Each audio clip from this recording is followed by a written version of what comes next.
Hello viewers, welcome to Himanshi's world. Viewers, आज मैं आपके लिए एक बहुत ही इंटरेस्टिंग रेसिपी लेके आई हूँ। और व्यूवर्स, ये रेसिपी हम बहुत ही झटपट बना लेंगे, बहुत ही इजीली बना लेंगे। तो आइए देखते हैं टेस्टी, डिलीशियस और इंटरेस्टिंग रेसिपी। और अगर आपको ये रेसिपी अच्छी लगे तो लाइक का बटन ज़रूर से ज़रूर क्लिक कीजिएगा। ज़्यादा से ज़्यादा इसे अपने फ्रेंड्स एंड फैमिली के साथ शेयर कीजिएगा।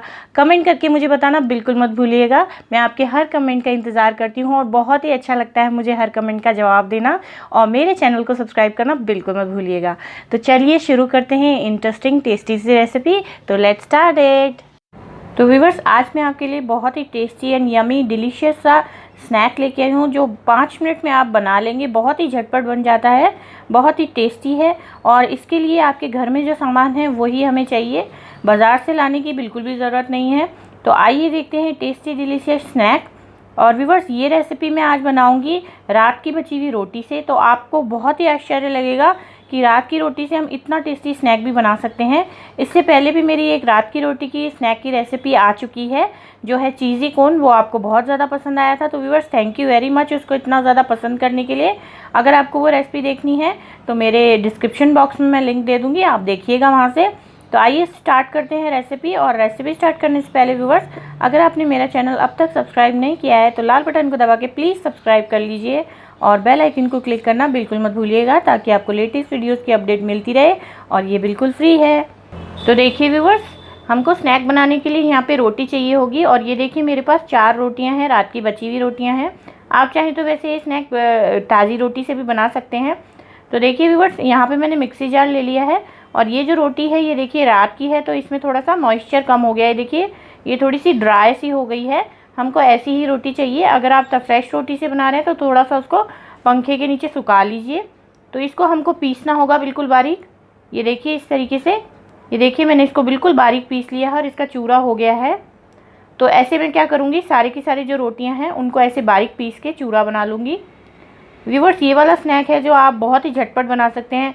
जब कभी अचानक मेहमान आ जाएं या आपको सुबह नाश्ते के लिए बनाना है तो आप फटाफट से ही बना के तैयार कर सकते हैं। तो ये देखिए व्यूवर्स, मैं इस तरीके से क्या करूँगी, सारी की सारी रोटी का देखिए इस तरीके से चूरा बना लिया है मैंने। और व्यूवर्स, इसमें आप देख लीजिए कोई बड़े दाने नहीं होने चाहिए रोटी के। ये देखिए इस तरीके से। तो देखिए व्यूवर्स, यहाँ पे हमारा रोटी का जो चूरा है ये बिल्कुल अच्छे तरह बन के तैयार हो गया है। देखिए कितना बारीक है और इसमें बिल्कुल भी बड़े दाने नहीं होने चाहिए। तो देखिए व्यूवर्स, यहाँ पे मैंने 5 बॉइल्ड आलू ले लिए हैं। तो ये मेन 2 इंग्रेडिएंट्स हैं, आपके पास घर में इजीली अवेलेबल होंगे। तो ये रोटी रात की बची हुई आप ले लीजिए और यहाँ पे बॉइल्ड आलू मैंने लिए हैं।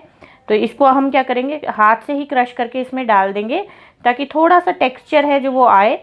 पूरी तरीके से मैश नहीं करना है आलू को, थोड़ा सा टेक्स्चर रहेगा तो बहुत ही अच्छा लगेगा खाने में। तो इस तरीके से मैं हाथ से मैश कर देती हूँ इसको। और एक बार आलू मैश करने के बाद अच्छे से इसके अंदर हम डाल देंगे थोड़े से इंग्रेडिएंट्स। तो यहाँ पे मैं ले रही हूँ देखिए 1 चम्मच, बड़े चम्मच के करीब दही। और दही से क्या है, अच्छी खटास आएगी इसमें। इसके साथ हम डाल देंगे इसमें स्वादानुसार नमक। और इसके साथ साथ 1 बड़ा चम्मच भर के मैंने लाल मिर्ची का पाउडर डाला है। मिर्ची आप थोड़ी कम ज़्यादा ले सकते हैं। और यहाँ पे मैं डाल रही हूँ 1.5 चम्मच के करीब चाट मसाला। ये देखिए ये वाला चाट मसाला मैं इस्तेमाल कर रही हूँ। तो आप क्या करेंगे व्यूवर्स, हम सिंपली इसको मिक्स कर लेंगे। और आपको शुरू में थोड़ी सी दिक्कत होगी, थोड़ा सा लगेगा जैसे ये ड्राई सा है, लेकिन आप थोड़ा सब्र रखिए, इसको कंटिन्यू मिक्स करते जाइए। जैसे जैसे आलू है वो अपना पानी छोड़ेगा तो जो हमारा जो रोटी का चूरा है वो अच्छे से इसको सोक कर लेगा। और आपको कम से कम 5 मिनट लगेंगे इसका अच्छे से मथने में। तो बी पेशेंट और अच्छे से इसको मथिए। तो क्या होगा, हमारे जो आलू हैं वो अच्छे से रोटी में मिक्स हो जाएंगे और इसका अच्छा सा डो बन जाएगा। तो ये देखिए व्यूवर्स, इस तरीके से हमारा डो बन के तैयार हो गया है, ये देखिए। और अब मैं इसके अच्छे से छोटे छोटे कबाब बना लूँगी। आप इसको पेटीज बोल सकते हैं, छोटा सा कबाब बोल सकते हैं। ये देखिए शेप आप अपनी स्टाइल से किसी भी स्टाइल की दे सकते हैं। मैं इस स्टाइल से पसंद कर रही थी तो मैंने सोचा इस स्टाइल से बना देती हूँ। ये देखिए कितने प्यारे लग रहे हैं ये छोटे से डिलीशियस से।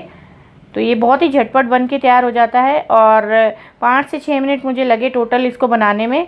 तो ये बहुत ही झटपट तैयार हो गया है। आइए इसको अब फ्राई कर लेते हैं। तो आप वैसे चाहे तो इसको शैलो फ्राई भी कर सकते हैं, लेकिन मैं डीप फ्राई करूँगी। ये देखिए कितना क्यूट लग रहा है ये। तो डीप फ्राई करने से इसका क्रंच बहुत अच्छा आएगा और ये बहुत ही कुरकुरे बनेंगे। तो इसे ऐसे क्या करूँगी, मैं सारे के सारे डाल दूँगी थोड़े थोड़े करके। और ये मीडियम फ्लेम पे मैं बना रही हूँ। आप एक साथ डाल दीजिए, चिपकेंगे बिल्कुल भी नहीं है। और ये देखिए इस तरीके से हम थोड़ा थोड़ा हिलाते जाएंगे और बीच बीच में हिला लीजिए। उसके बाद इसको व्यूअर्स अच्छा सा गोल्डन ब्राउन कलर आने तक हमको फ्राई करना है, ये देखिए। और इसको कंटिन्यू मिक्स करते जाइए। बहुत ही टेस्टी बनते हैं, बहुत ही डिलीशियस बनते हैं और खाने पे आपको बिल्कुल भी नहीं लगेगा बची हुई रोटी के बने हुए हैं, बिल्कुल भी नहीं लगेगा खाने में। तो देखिए इस तरीके से हमारे ये टेस्टी डिलीशियस कबाब बन के तैयार हो गए हैं और आप इसको चटनी के साथ सर्व कीजिए, बहुत ही चटपटे लगते हैं। तो आपको व्यूअर्स अब हमेशा बची हुई रोटी फेंकने की ज़रूरत नहीं पड़ेगी। तो ये देखिए व्यूअर्स टेस्टी डिलीशियस हमारे बची हुई रोटी के कबाब बन के तैयार हो गए हैं। और व्यूअर्स आई होप आपको ये टेस्टी लगी होगी बहुत ही रेसिपी। और अगर आपको ये रेसिपी पसंद आई तो प्लीज़ प्लीज़ प्लीज़ एक बार मेरी रिकमेंडेशन पे ट्राई ज़रूर कीजिएगा और ट्राई करें तो मुझे बताना तो बिल्कुल भी नहीं भूलिएगा कि आपको ये रेसिपी कैसी लगी, मुझे बहुत ही अच्छा लगेगा। तो व्यूवर्स आई होप आपको ये रेसिपी बहुत ही ज़्यादा पसंद आई होगी। अगर मेरी ये रेसिपी आपको अच्छी लगी है तो प्लीज़ इस लाइक का बटन ज़रूर क्लिक कीजिएगा। इस रेसिपी को अपने फ्रेंड्स एंड फैमिली के साथ ज़रूर से ज़रूर शेयर कीजिएगा, मुझे बहुत ही अच्छा लगेगा। कमेंट करके बताना बिल्कुल मत भूलिएगा, मैं हमेशा से इंतज़ार करती हूँ आपके कमेंट्स का, मुझे बहुत ही अच्छा लगता है। और व्यूवर्स मेरे चैनल को सब्सक्राइब करना बिल्कुल मत भूलिएगा ताकि मैं इसी तरीके से बढ़िया बढ़िया रेसिपीज़ आपके लिए लेके आती रहूँ। बेल आइकन को क्लिक करना बिल्कुल मत भूलिएगा ताकि आपको लेटेस्ट वीडियोज़ की अपडेट मिलती रहे। तो फिर मिलते हैं ऐसी किसी बढ़िया रेसिपी के साथ, तब तक के लिए बाय। और ये कुछ दूसरी रेसिपीज़ हमारे चैनल की जो आप क्लिक करके देख सकते हैं। Thank you.